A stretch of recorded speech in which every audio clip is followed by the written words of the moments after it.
Anekal real estate agent ಅಪಹರಣ ಹಾಗೂ ಹತ್ಯೆ ಪ್ರಕರಣಕ್ಕೆ ಸಂಬಂಧಪಟ್ಟಂತೆ ಪೊಲೀಸರು ಪ್ರಮುಖ ಆರೋಪಿ ಮೋಹನ್ ಬಾಬುನನ್ನ ಬಂಧಿಸಿದ್ದಾರೆ. ವಿಚಾರಣೆ ಬಳಿಕ ಆನೇಕಲ್ ಸರ್ಕಾರಿ ಆಸ್ಪತ್ರೆಗೆ ಕರೆತಂದು ವೈದ್ಯಕೀಯ ಪರೀಕ್ಷೆ ನಡೆಸಿದರು. ಬಳಿಕ ಬಿಗಿ ಪೊಲೀಸ್ ಭದ್ರತೆಯೊಂದಿಗೆ ಆರೋಪಿಯನ್ನ ನ್ಯಾಯಾಲಯಕ್ಕೆ ಹಾಜರುಪಡಿಸಲಾಯಿತು. ಪ್ರಕರಣ ಗಂಭೀರತೆಯನ್ನ ಗಮನದಲ್ಲಿಟ್ಟುಕೊಂಡು ಯಾವುದೇ ಅಹಿತಕರ ಘಟನೆಗಳು ನಡೆಯದಂತೆ ಆಸ್ಪತ್ರೆ ಹಾಗೂ ನ್ಯಾಯಾಲಯದ ಸುತ್ತಮುತ್ತ ಬಿಗಿ ಬಂದೋಬಸ್ತ್ ಕೈಗೊಳ್ಳಲಾಗಿತ್ತು.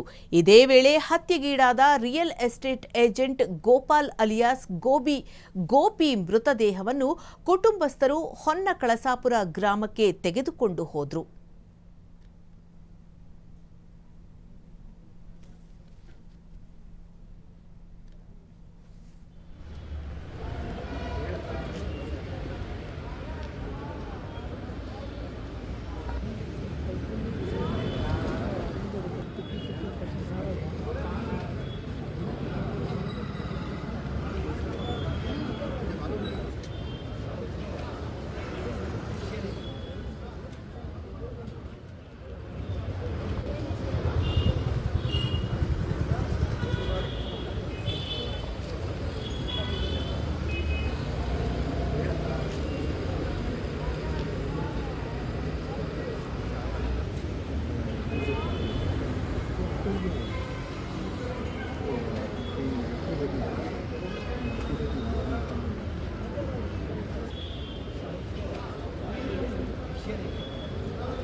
ಕ್ಷಣ ಕ್ಷಣದ ಸುದ್ದಿಗಳಿಗಾಗಿ ಫ್ರೀಡಂ ಟಿವಿ ಸಬ್ಸ್ಕ್ರೈಬ್ ಮಾಡಿ, ಲೈಕ್ ಮಾಡಿ ಹಾಗೂ ಫಾಲೋ ಮಾಡಿ.